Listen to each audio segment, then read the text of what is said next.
The heavy wooden doors of the county courthouse groaned as they swung open and every head in the room turned. I walked in slowly, each step deliberate, the echo of my shoes against the polished floor, magnified by the silence. My ribs still ached with every breath, a reminder of what had happened in that house, but I forced myself to stand tall. This was the moment I had dreamed of through countless nights of pain and fear. I was no longer a voiceless girl hiding in her room. I was a woman standing in a courtroom ready to make the truth impossible to ignore. At the plaintiff's table sat Richard Parker, the man who had been my stepfather for almost 14 years. He wore a neatly pressed suit, his tie knotted perfectly, his hair combed back with precision. On the surface, he looked like any respectable middle-aged man you might trust to mow your lawn or shake hands at a church picnic. But I knew what hid behind that polished mask. My ribs carried the proof. My skin remembered the sting of leather, and today, finally, so would everyone else. My attorney, Mark Johnson, rose calmly and adjusted his glasses. He held in his hand a small remote control, and behind him, a screen had been set up. His voice carried clearly across the courtroom as he addressed the judge. "Your Honor, the defense has denied any wrongdoing, but what we are about to present will speak for itself. This is not speculation. This is not hearsay. This is evidence captured on camera inside the Parker household. It will show exactly what Emily endured at the hands of Richard Parker." A ripple moved through the spectators. People leaned forward in their seats. My heart pounded so hard I was sure it could be heard. I clenched my hands, forcing myself to breathe. I knew what was coming, but reliving it in front of strangers, in front of a jury, in front of Richard himself felt like stepping onto a cliff edge with no railing. Still, I nodded to Mark. I wanted this. I needed this. Needed. The truth could no longer hide behind the walls of that house. Mark pressed the button. The screen flickered to life.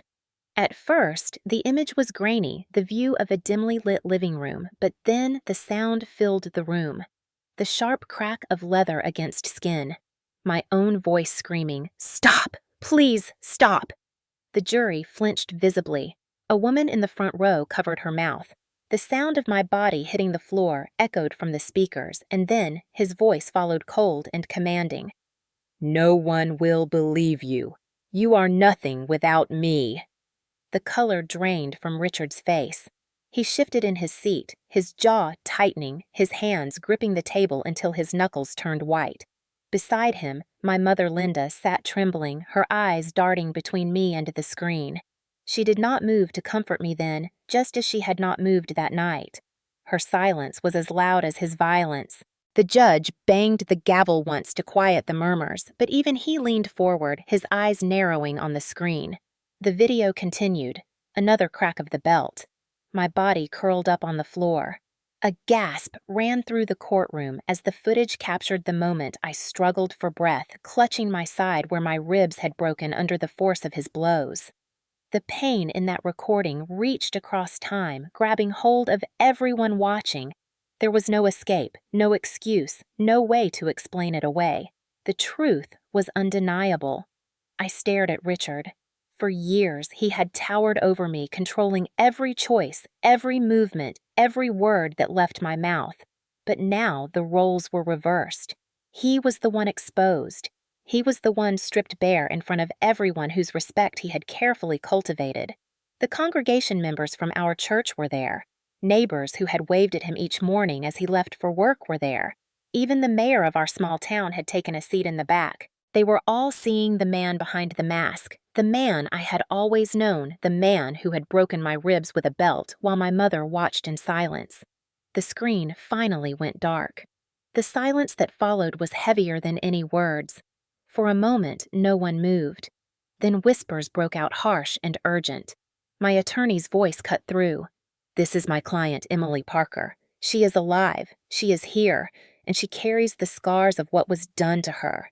Today you have seen with your own eyes what happened when doors were closed and no one was watching. You cannot unsee it. You cannot unhear it. Justice demands that it be answered." I felt tears sting my eyes, but I held them back. I wanted to cry not because of the pain, but because of the vindication. For so long, Richard's voice had been the only one anyone listened to. For so long, my mother's silence had backed up his lies, but here in this courtroom my voice was finally louder. It spoke through the bruises still healing beneath my blouse, through the limp in my step, and through the video that had shattered the illusion of his respectability. Richard's attorney sat frozen, his mouth half open, no words forming. There was nothing to say. No strategy could erase what the jury had just witnessed. Richard turned his head toward me, his eyes narrowing, and for the first time in my life, I saw something I had never seen in him before. Not anger, not authority, fear. And I knew as the gavel struck again that this was only the beginning. The truth was finally free, and I would no longer be his prisoner. My name is Emily Parker, and before I ever stepped into that courtroom with my ribs aching and my stepfather's lies crumbling, I was just a girl who grew up believing that silence was safer than speaking. I was born in a small town in Ohio, the kind of place where everyone knew each other's names and where secrets were supposed to be impossible to keep, but in my family, secrets were the foundation of everything. My father died when I was 10 years old. He had been a kind man, gentle and patient, and although I only had a decade with him, those memories remained the warmest I could ever recall. I remembered him reading to me at night, walking me to school, cheering at my small soccer games, and telling me that my opinion mattered. When he passed suddenly from a heart attack, the world I knew collapsed. My mother Linda was devastated, but she did not grieve in the way people expected. Within a year, she had met Richard Parker, a man who at first seemed like a savior. He was charming, reliable, a man with a steady job and a reassuring smile. The town praised her for finding stability again, and people whispered that I was lucky to have another father figure. I did not feel lucky. Richard was different from my dad in every possible way. From the first day he moved into our house, I felt the air shift. He set rules immediately. No shoes in the living room, no speaking at the dinner table unless asked, no friends over without permission, no music too loud, no questioning his decisions. I was 10 and still raw from losing my father, so I obeyed without protest, but the obedience only encouraged him to tighten the leash. At first his discipline was small, disguised as correction. If I left a dish in the sink, he would snap at me. If I forgot my homework, he would lecture me for an hour about responsibility. My mother smiled nervously during these scoldings and told me he was just trying to raise me right. I wanted to believe her. But as the years passed, the scoldings turned into punishments. By the time I was 12, the belt was already a threat hanging in the corner of his closet. He used it when I spilled milk, when I got a B on a math test, when I asked for a new pair of shoes.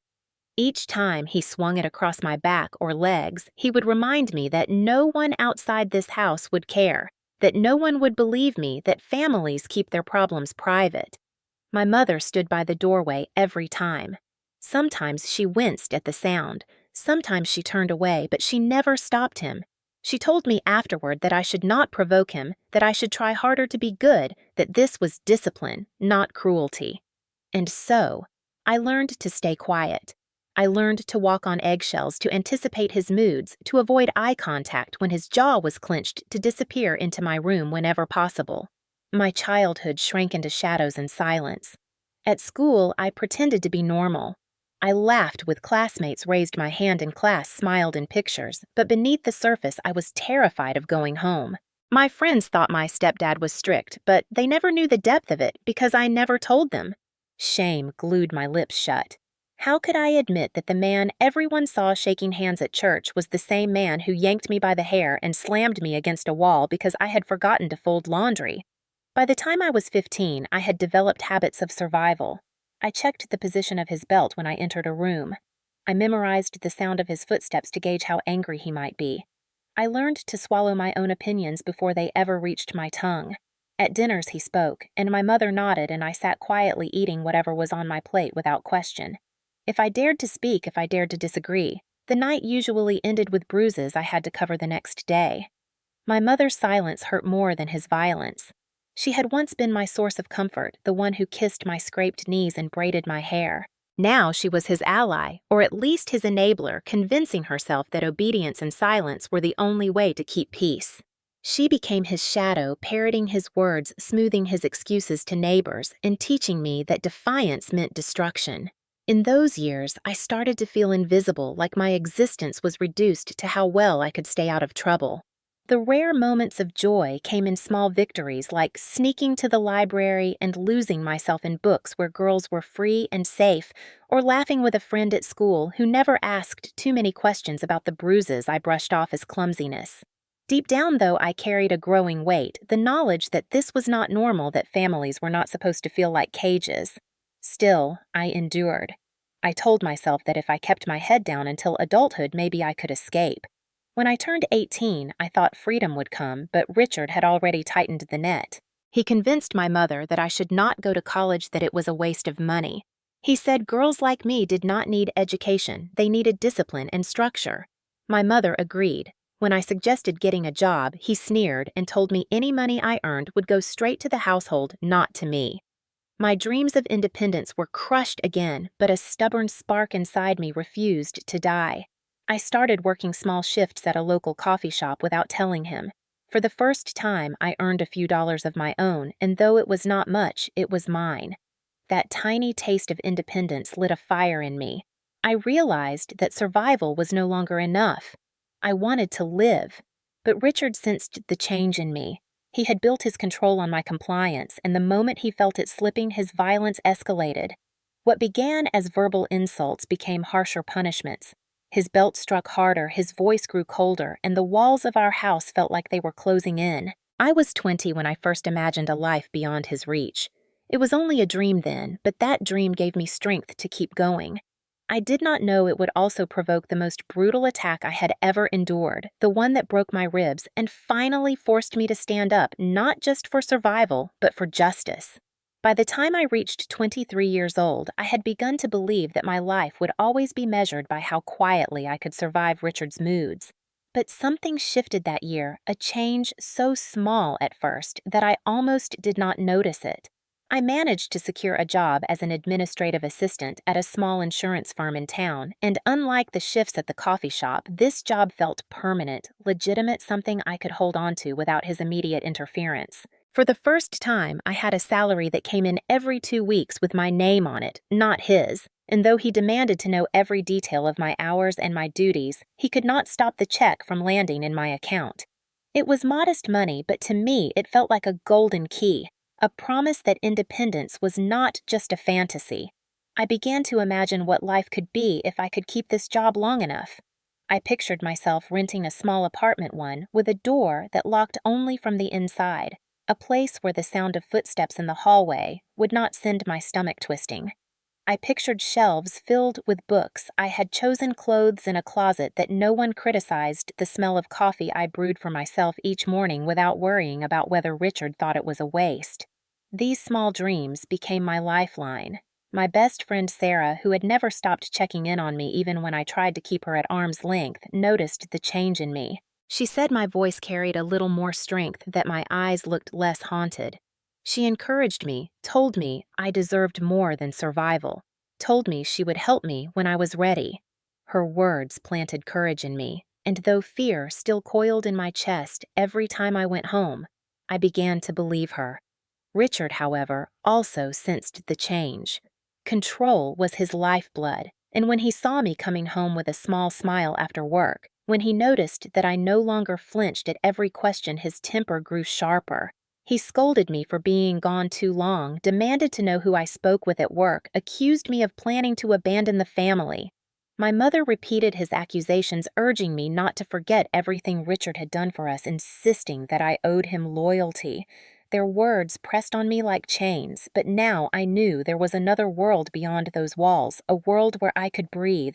One afternoon at the office, my supervisor praised my organizational skills and hinted that if I kept improving, I might one day lead projects. The compliment was small, but it burned inside me like fuel.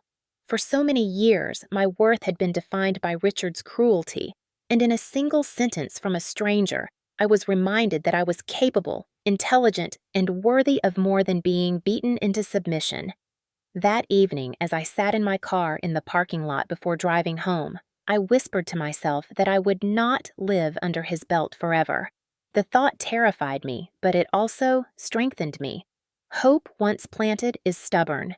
I began to save, quietly tucking away whatever I could spare from my paychecks. It was not much, but with every dollar I felt closer to freedom. I started researching apartments online, careful to clear my history so Richard would not find out. I even toured a small one-bedroom unit on my lunch break one day, and when I stood inside it looking at the sunlight streaming through the window onto the bare floor, I almost cried. It was simple, unimpressive by most standards, but to me it was heaven. I imagined myself lying on that floor, safe, unafraid, finally mine. That dream became my anchor. Still fear never fully left me. I knew what Richard was capable of. I knew that if he discovered my plans, he would unleash a fury greater than anything I had faced before. And yet, I could not stop dreaming. I held on to the belief that one day I would step across a threshold that belonged only to me. That belief carried me through long days at the office and long nights of tension at home. The turning point came the week I finally opened a savings account that Richard did not know about. It was my secret, my rebellion, and as small as the amount inside it was, it gave me power. For the first time since my father's death, I felt like my life was edging toward my own control. I should have known it would not go unnoticed. Richard's eyes were sharp, his instincts cruelly tuned to any sign of independence. He began watching me more closely, his questions more probing, his tone more suspicious. I could feel the storm building each evening, the way he stared at me as though he was searching for cracks in my obedience. And in that quiet, dangerous tension, I realized the truth. Hope was not just my lifeline anymore. It was also the fuse that would ignite the most brutal violence yet. The night that changed everything began, like so many others, with tension so thick, it clung to the air the moment I stepped through the door. I had worked late at the insurance firm finishing a project my boss had praised me for earlier in the week, and I carried with me a small sense of pride, the kind that felt fragile but precious. As soon as I entered the house, though, I knew that pride would be tested. Richard was sitting in his chair in the living room, the television flickering, but his eyes fixed on me instead of the screen. My mother was in the kitchen clattering dishes louder than usual, the sound of avoidance. Richard's voice cut through the quiet the moment I put down my bag. "You are late." His words were flat but heavy, each syllable pressing down like a weight. I explained that I had to stay late for work, that my supervisor needed extra help, but explanations never satisfied him. He stood slowly, deliberately, and I felt my stomach twist the way it had since I was a child when that belt left the closet. He demanded to know if I thought I was too important now, if I believed I could come and go as I pleased. I tried to stay calm, telling him I was simply doing my job, but his eyes narrowed and I saw the storm I had been sensing for weeks finally breaking loose. He moved closer, the smell of whiskey heavy on his breath, and before I could retreat, he slapped the back of his hand across my cheek. I stumbled, my ribs flaring in pain from the sudden motion, and I realized with a sick certainty that tonight he would not stop with words or a single blow. He reached for the belt hanging from his waist, the same one I had learned to fear since I was 12. My mother's voice wavered from the kitchen, "Richard, please." But it was weak, a plea without force. He ignored her. The first strike landed across my back, the sound sharp and cracking, the pain immediate. I gasped, my knees buckling, but he swung again before I could recover. Leather against flesh, over and over each strike, punctuated by his words. "You think you are grown. You think you can leave me. You are nothing without me." I tried to crawl toward the stairs, desperate to put distance between us, but he caught my arm and yanked me back, the belt lashing across my side. A piercing pain shot through me, and I heard a sickening crack inside my chest. I screamed, clutching my ribs, the breath torn from my lungs. He did not pause. He swung again and again until I collapsed on the floor, gasping, my vision swimming. Somewhere in the haze, I heard my phone buzzing in my bag. It was Sarah calling, and though I could not answer the phone, picked up the sounds of my screams and the slamming of leather on skin. That call, I would later learn, became one of the first pieces of evidence that would save me. In that moment, all I knew was pain. I tried to cry out for my mother, but when I turned my head toward the kitchen doorway, she stood frozen, her face pale, her hands gripping the counter. She whispered, "Richard, stop," but she did not move toward me. She did not shield me. Her silence was a wound deeper than any belt could carve. Richard's rage poured out unchecked. He shouted that I would never leave, that if I tried to betray him, he would break more than my ribs, that no one outside this house cared. His words blurred with the pain, his voice a monster in my ears as my body curled on the floor. I felt another lash across my legs, another across my back, until I could not tell where one bruise ended and another began. My breaths came shallow and sharp, each inhale stabbing my broken ribs, each exhale a fight to stay conscious. Finally, as though the storm had exhausted itself, he stepped back. His chest heaved, the belt hanging limp in his hand. He looked down at me, crumpled on the floor, and for a moment I thought he might strike again, but instead, he muttered that I had brought it on myself. Then he dropped the belt on the chair and left the room, his footsteps heavy on the stairs. The house fell silent except for my ragged breathing. My mother knelt, finally, her hands trembling as she reached toward me, but not quite touching. "Emily, you must not tell anyone," she whispered, her voice breaking. "They will not believe you. They will say you are dramatic. They will say you asked for it." I looked at her, my vision blurred with tears and pain, and I understood in that instant that she was as trapped in her own silence as I had been in his violence. But unlike her, I would not stay silent any longer. Somehow I crawled to my room, every movement sending agony through my ribs, and I locked the door. Through the night, I lay awake fighting the urge to pass out completely, clutching my side, replaying the sound of that crack inside my body. I told myself over and over that I had survived, but I also knew survival was no longer enough. When the sun finally rose, I tried to go about the morning as if I were whole. But at work later that day, I collapsed at my desk. My coworkers rushed me to the hospital, and there, under the harsh fluorescent lights, the truth could no longer be hidden. The doctor examined me, ordered X-rays, and returned with a grave expression. Multiple fractured ribs, severe bruising signs of repeated trauma. His words cut through the fog of pain and validated what I had carried in silence for years. He asked gently what had happened, who had done this. I opened my mouth, but the words stuck decades of fear, silencing me even then. He studied me with patient eyes and said softly, "We can help you if you let us."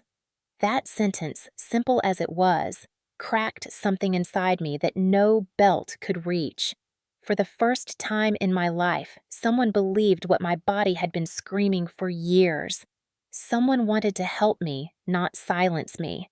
That night in the hospital bed, pain radiating through every inch of my body, I realized the truth I had tried to avoid for so long.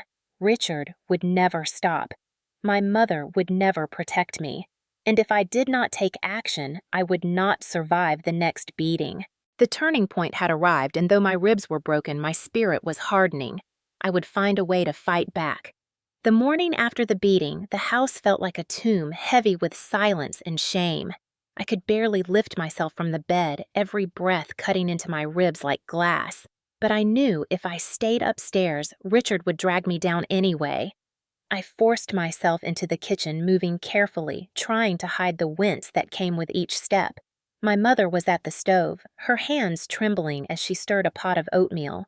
Richard sat at the table sipping his coffee, reading the paper, as though nothing had happened. When his eyes lifted to mine, a smirk crossed his lips.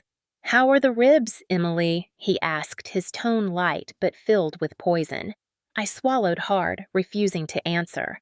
He leaned back in his chair and added, "You know, no one will believe you if you try to talk.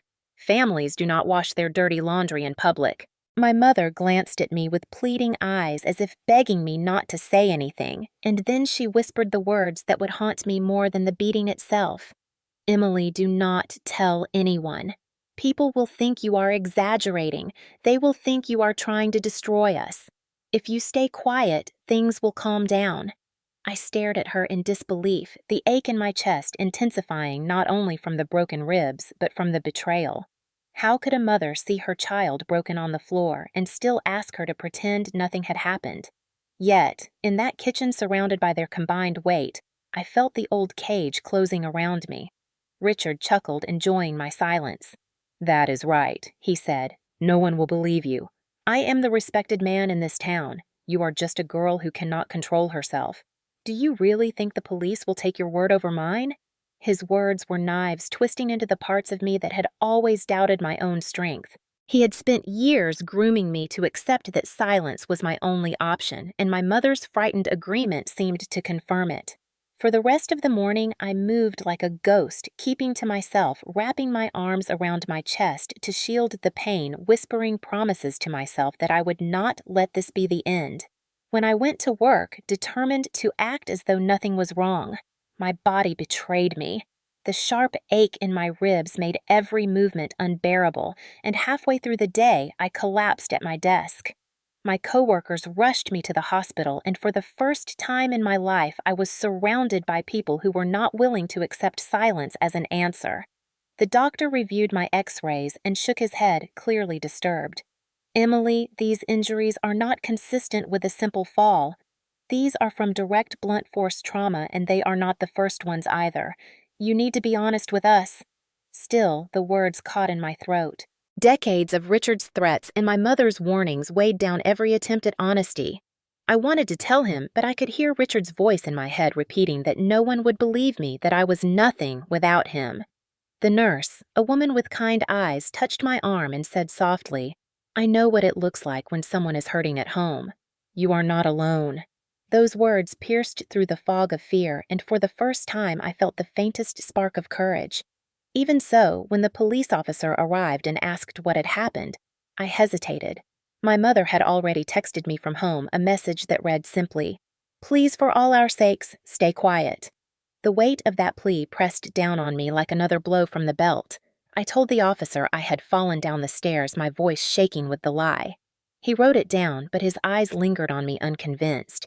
As the officer left, I lay back against the hospital bed, ashamed of my own silence. Richard's words echoed in my head, my mother's silence reinforcing them. For years they had worked together to make me believe I had no power, and in that moment I almost believed it again. But deep inside, beneath the fear, something shifted. I knew the silence was killing me slowly. If I wanted to live, I would have to break it, even if it meant breaking everything else along with it. Lying in that hospital bed with my ribs wrapped and my body aching, I knew I had reached a breaking point. If I kept choosing silence, I would not survive another year under Richard's roof.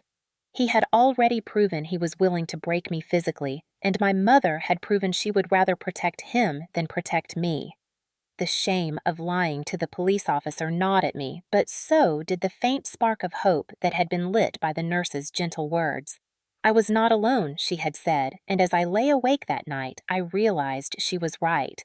There were people outside that house who could help me if I let them. The first person I confided in was Sarah. She had heard the screams during the phone call when Richard was beating me, and though she had not known exactly what was happening, she had been terrified. When I told her the truth, her face went pale, but her eyes burned with determination. "Emily, this has to stop," she said firmly. "You cannot go back there and pretend again.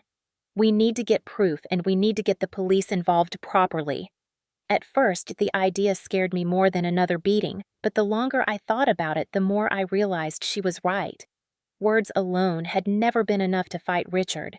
He was too respected, too careful with his public image, too skilled at twisting things. What I needed was undeniable evidence, something no lawyer or neighbor could explain away. Sarah helped me arrange a meeting with Mark Johnson, an attorney she trusted. Sitting across from him in his office, I felt exposed, ashamed to admit what I had endured. But he listened carefully, never interrupting, and when I finished, he leaned forward. "Emily, men like Richard rely on silence and fear. You have already taken the hardest step by telling me. Now we have to be strategic. We cannot rely on your word alone. We need evidence strong enough to stand in court." That is when he suggested working with the police to install hidden cameras inside the house. My stomach turned at the thought of returning there, but Mark explained that without footage or recordings, Richard could continue to deny everything. It took days for me to gather the courage, but eventually I agreed. With a court order obtained quietly, the police placed discreet cameras in the living room and hallway, the very places Richard often confronted me. The waiting was unbearable. Every evening I returned home with dread, knowing that I was bait in my own trap, my ribs still healing. I moved carefully, trying not to provoke him, but Richard seemed to sense my guardedness. He watched me closely. His eyes narrowed, his questions sharp. He asked if anyone had spoken to me at the hospital, if I had told them anything, if I had dared to mention his name. Each time I lied and said no, and each time he studied me as though searching for cracks in my mask. One night the storm finally broke again. He accused me of disrespecting him, of thinking I was smarter than him, and when I answered too slowly, his hand went to his belt. My mother stood by, wringing her hands, whispering for him to calm down, but she did nothing to stop him. The first lash made me cry out, the pain exploding through my still healing ribs. The camera captured everything, the strikes, the words, the moment I collapsed to the floor. And it captured his voice sharp and cruel, saying the same words he had drilled into me for years. No one will believe you. You are nothing. That sentence, spoken into the quiet living room, became my salvation. Within days, the police had the footage in their hands. When I saw it played back for the first time, I felt a strange mix of horror and relief. It was my suffering on the screen, my screams echoing back at me, but it was also the truth made visible, undeniable. Mark's voice was steady as he told me, "This is enough. He cannot hide from this. But we will build even more." Alongside the video, there was Sarah's phone recording from the night she called, catching my cries, and the sound of blows.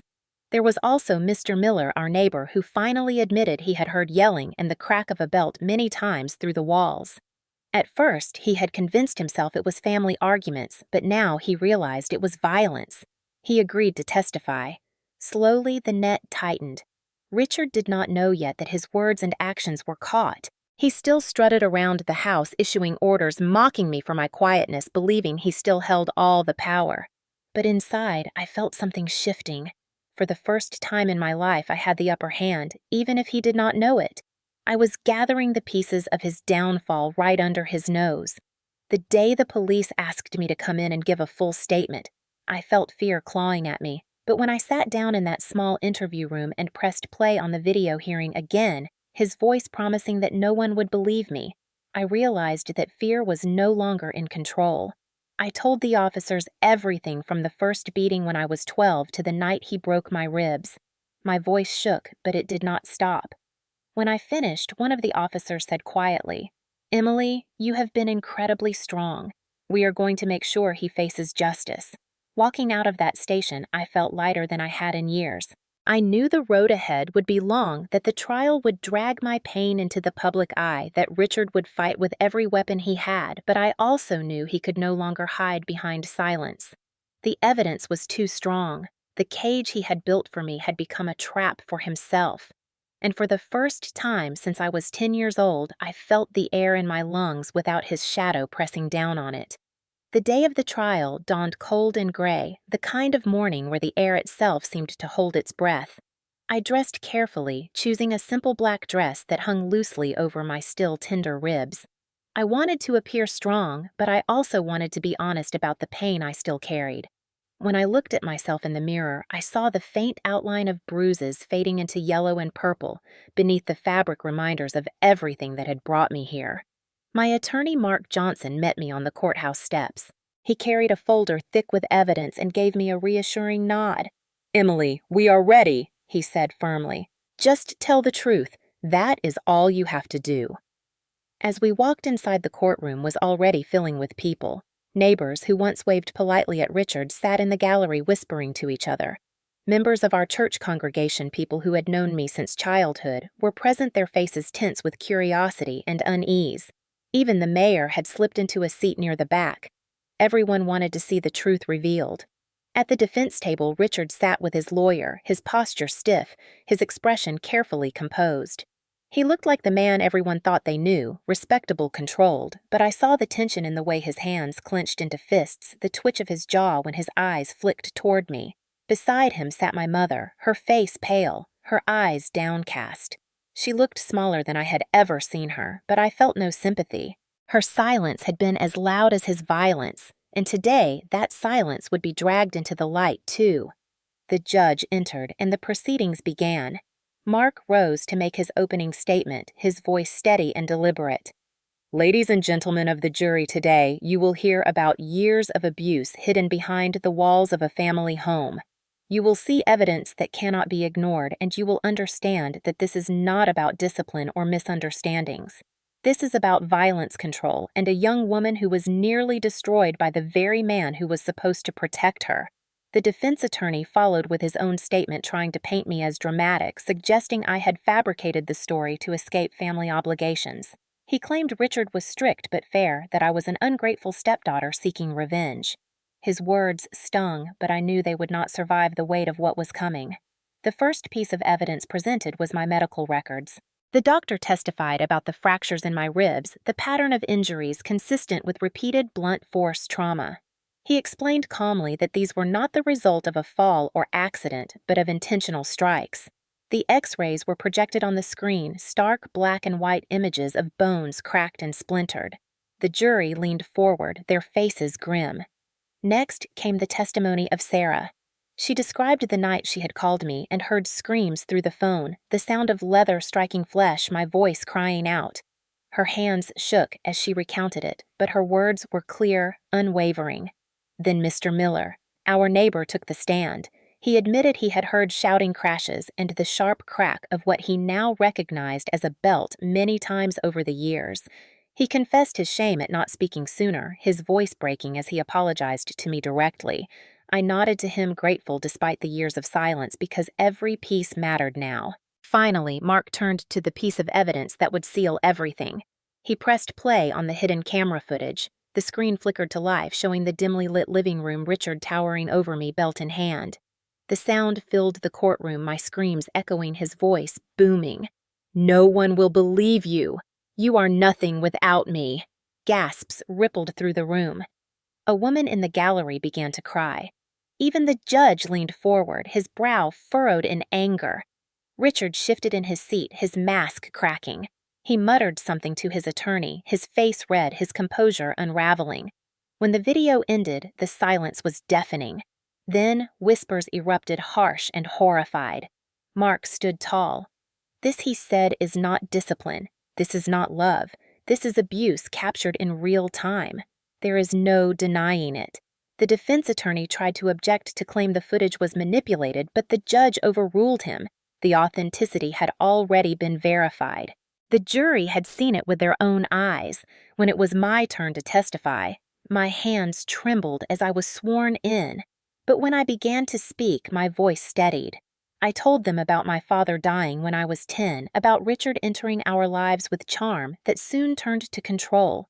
I described the first time he used the belt, the years of silence, the way my mother had stood by and watched. I spoke about the night he broke my ribs, the sound of that crack inside my chest, the pain that left me gasping on the floor. My voice wavered once, but I forced myself to continue. I wanted the jury to see not just a victim, but a survivor who had chosen to fight back. The defense attorney tried to paint me as vindictive.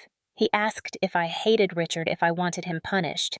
I looked him in the eye and said, "I want the truth to be known. I want to make sure he cannot hurt anyone else the way he hurt me." That was all. The jury watched closely, their eyes moving from me to Richard, weighing every word. Then Mark played one final clip from the video the moment Richard leaned over me and hissed, "No one will believe you." Hearing it in that courtroom with the jury staring at him stripped him of the power it once held. The defense attorney sat back defeated. Richard's face contorted with anger, and he slammed his fist on the table, shouting that I was a liar, that the video was taken out of context. His outburst only sealed his fate. The judge banged the gavel, ordering him to control himself, but the damage was done. The mask had fallen. After days of testimony, evidence, and cross-examination, the jury left to deliberate. The wait was agonizing, each minute stretching into hours, but when they returned, their verdict was clear. Guilty. Richard Parker was convicted on multiple counts of domestic violence assault causing serious bodily harm and endangerment. The judge sentenced him to years in prison, his words firm. "This court will not tolerate such cruelty disguised as family discipline." As the bailiff moved to take him away, Richard turned toward me, his eyes wide, his face pale. For the first time in my life, I saw true fear in him. It was not my fear anymore. It was his. My mother sat silently beside him, tears streaming down her face, but she did not look at me. She kept her eyes on the floor as though ashamed of her own complicity. The gavel struck one final time, and it was over. The weight that had pressed on my chest for years began to lift. Walking out of that courtroom, I felt the cold air fill my lungs freely, without fear of the belt or his footsteps behind me. For the first time since childhood, I was not his prisoner. I was free, and the whole town had seen the truth for themselves. After the trial ended and Richard was taken away in handcuffs, I felt as though the air itself had shifted around me. For years, every breath had been weighted with fear, with the constant vigilance of listening for footsteps, with the dread of waiting for the belt to swing. Now, for the first time, the silence in my life was not dangerous, but peaceful. I moved into a small apartment just outside of town, nothing fancy, just 2 rooms with plain white walls and a little balcony that caught the morning light. To me, it felt like a palace. On my first morning there, I brewed coffee in a small pot I had bought with my own money, sat on the balcony, and let the sun warm my face. It was such an ordinary act, yet it felt like the greatest victory of my life. No one hovered over me. No one criticized the way I stirred sugar into my cup. No one told me that I was nothing. In that silence, I heard something I had not heard in years, my own voice whispering that I was free. Healing was not easy. My ribs still ached, especially at night when I lay down, and sometimes I would wake from nightmares, heart pounding, convinced I could hear the snap of leather again. The trauma did not vanish with the verdict. It lingered like shadows on the wall, but I began to face it instead of burying it. I attended therapy sessions arranged through a victims support program, and for the first time I spoke openly about everything, the fear, the shame, the years of silence. Each word felt like pulling a thorn out of my skin, painful but necessary. Slowly, I learned that speaking did not destroy me. It rebuilt me. My mother tried to contact me once. She called and left a message saying she missed me, that she wanted to talk. I listened to her voice and felt a pang of sorrow, but also clarity. She had chosen silence all those years, chosen to stand by Richard instead of me, and now her regret came too late. I did not return her call. I realized that part of healing meant setting boundaries, and one of mine was clear. I could not heal in the presence of someone who had watched me break and chosen not to intervene. Some people told me forgiveness was necessary, but I disagreed. Survival was necessary. Forgiveness was optional. I chose distance instead. Sarah remained by my side, her loyalty unwavering, and I rebuilt my friendships slowly, letting people back into my life one by one. At first, it was awkward, the conversations stiff, but over time, laughter returned. I remembered what it felt like to be young and free, not just cautious and afraid. I joined a support group for survivors of domestic violence, sitting in a circle of women whose stories mirrored mine in different ways. Hearing them gave me strength, and sharing my story gave me purpose. I realized that what had once been my deepest shame could now be my greatest tool for helping others. I began volunteering with organizations that worked with victims, speaking to younger girls about the warning signs of control, the danger of silence, the power of seeking help. Every time I told my story, I felt the chains loosen a little more.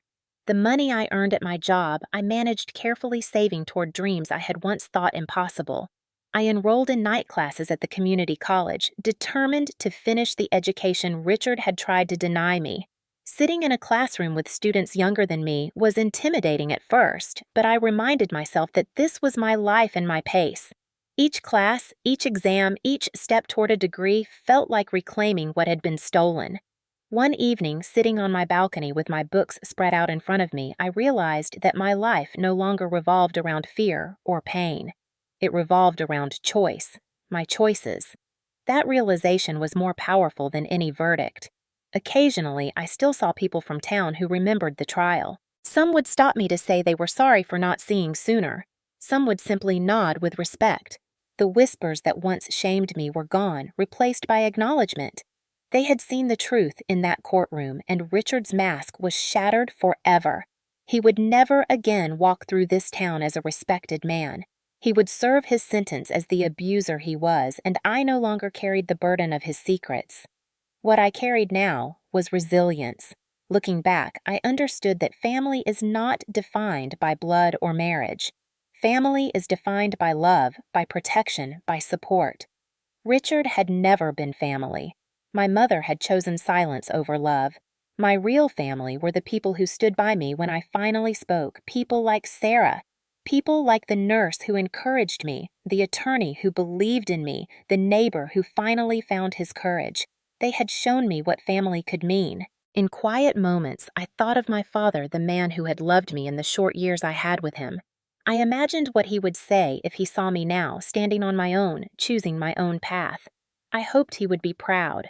I believed he would. To anyone listening, to anyone who has ever felt trapped in silence, I say this: your pain is real. Your story matters, and your voice is stronger than you think. Abusers rely on fear, on the belief that no one will listen, but the moment you speak, the moment you reach out, you take back power they cannot steal. I lost years to silence, but I gained a life through truth. And though the scars remain, they remind me not of weakness, but of survival. Today, I wake in a home that is mine. I walk into a job that is mine. I build a future that is mine. Richard's belt may have broken my ribs, but it did not break my spirit. The trial did more than convict him. It freed me. It carved my truth into the record for everyone to hear. And as I sit now watching the sunrise over my balcony, I promise myself that my life will no longer be defined by what was done to me, but by what I choose to create from it.